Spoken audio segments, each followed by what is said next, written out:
Oyebanji said that other S-men, including Dr. Abiodun of Ogun State, Ademola Adeleke of Osun State, and Seyi Makinde of Oyo State, his deputy signed a condolence register in honor of the deceased. Speaking on behalf of Southwest Governors, Ogun State Governor Dr. Abiodun described the demise of Arakunrin Akeredolu as shocking and painful, noted that he made remarkable impact during his lifetime. According to him, the former chairman, Southwest Governors, and chairman, they fought and insisted on certain presidency in the 2023 Nigeria's presidential election through various initiatives. Abiodun explained that Akeredolu had left a great vacuum in the political landscape of the Southwest Nigeria. Ekiti State Governor Mr. Abiodun Oyebanji has signed 3 executive orders aimed at accelerating the state investment drive and economic development. Executive orders of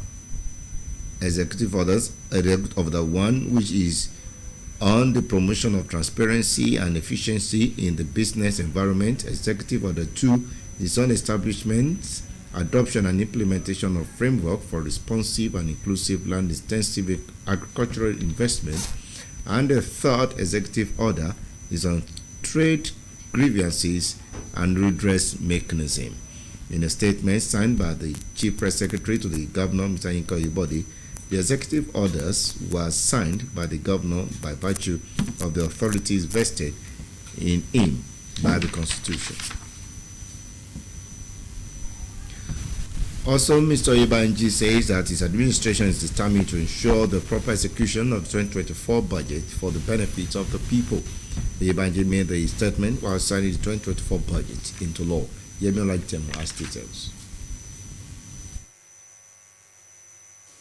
The 2024 budget of 159.5 billion naira was presented to the Ekiti State House of Assembly on the 13th of October. The Speaker, Mr. Adeoye Aribasoye, who presented the bill to the Governor, said the legislators have thoroughly scrutinized the budget and noted that it will help the government achieve the shared prosperity agenda as well as meet the agenda of the people. I can tell you that one of the things we did at the State House of Assembly was to ask our members to also go back to their various constituencies to engage with people. And by the time we came back, we realized that the budget before us aligns with the priorities of our people. He noted that various committees in the Assembly would embark on oversight as part of budget monitoring. The Governor thanked the legislators for their efforts towards the overall development of the state and assured the gathering that the budget will be fully implemented to accelerate the socio-economic development of the state and the well-being of the people. And I'm so impressed with the quality of debate and scrutiny put in place by the members of the House of Assembly. Mr. Speaker, I've listened to you on the need to also be committed to implementing this budget.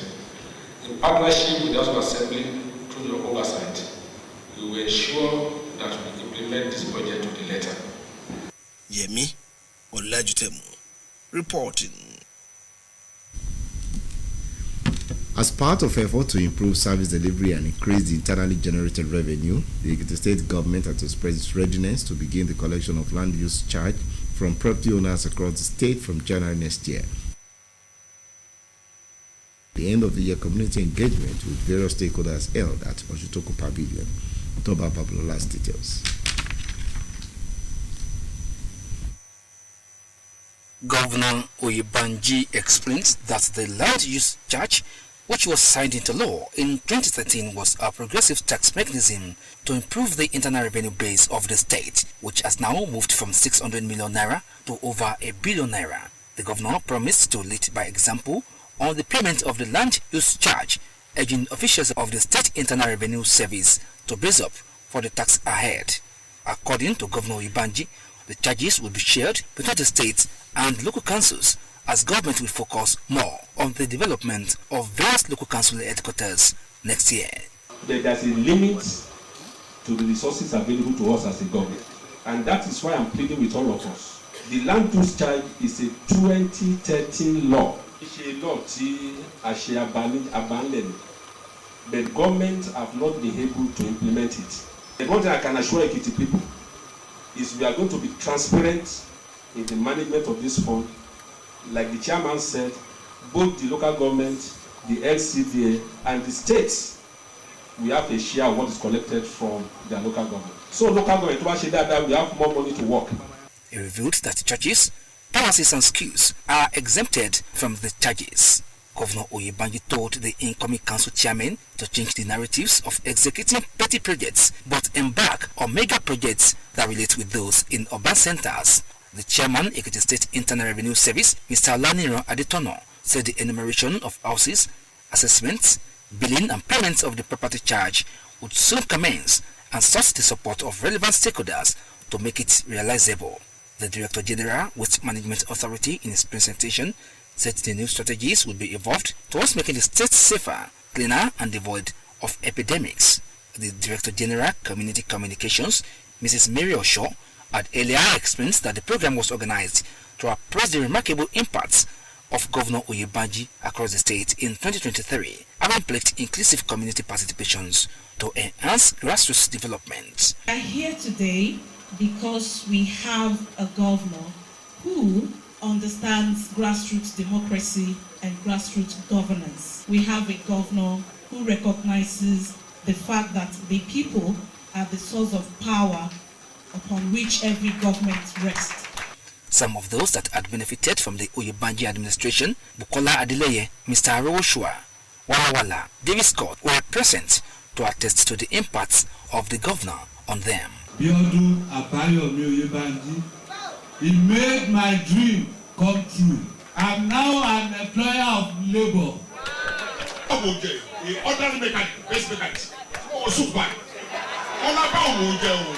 Toba Babalola reporting. The Ekiti State chapter of the All Progressive Congress has declared its total support for Governor Biodun Oyebanji and his deputy, Okilo Afuye, for more development in the state. The Party State Working Committee, through its chairman, the visit of the deputy governor to the state secretariat of the party. According to the APC state chairman, the governor and his deputy will hold on to power in the state till 2030. Mr. Motoshaw lauded the deputy governor for her loyalty to the governor, which he said had helped in stabilizing the party the more. Responding, the deputy governor saluted our party for being supportive to the governor, particularly for picking Governor Oyebanji at the primaries. The deputy will support to them.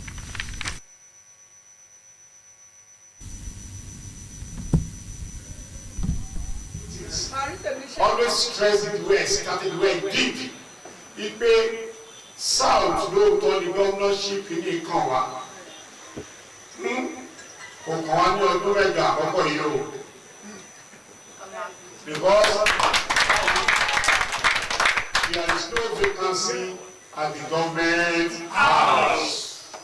South, after the 8 years of the governor and deputy governor, we can now be talking of the position coming to the south. 2 years ago, I was a state woman. Yes. But now today, I'm a deputy governor.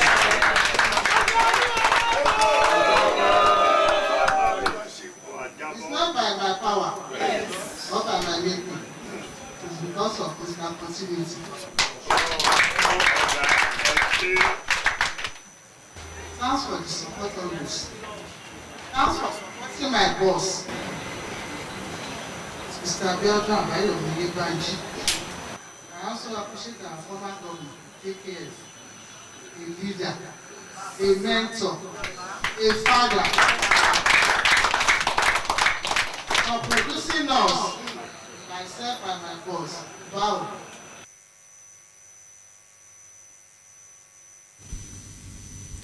The state government has expressed its resolve to continue to give hope to the less privileged in the society. The special advisor to the governor on special education and social inclusion, Princess Adetoun Agbola, gave the assurance at the graduation of 13 persons with disabilities. The event was held at the Office of Disability Affairs Skill Acquisition Center at Irokun, Ado-Ekiti.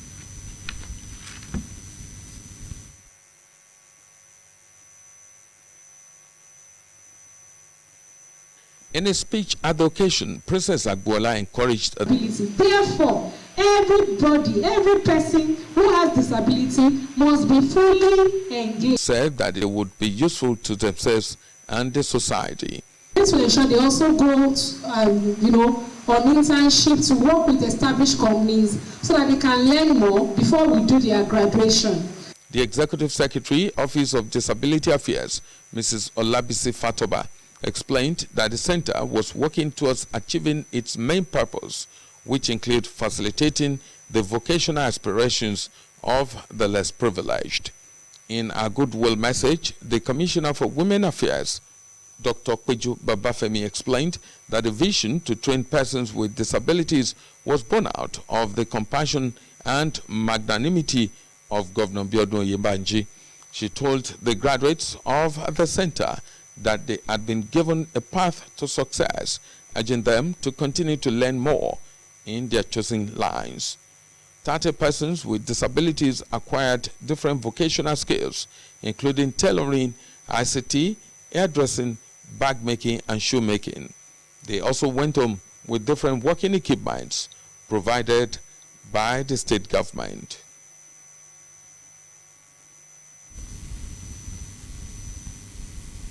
The state government says it is committed to the uplift of the broadcasting service of the state BRCS. The Commissioner for Information, Chief Taiwo Olatubosun, made the statement in his office in Adowa post to the members of the executive of Nigerian Union of Journalists (NUJ), the Radio, Television, Theatre Arts Workers Union of Nigeria (RATAU), under the umbrella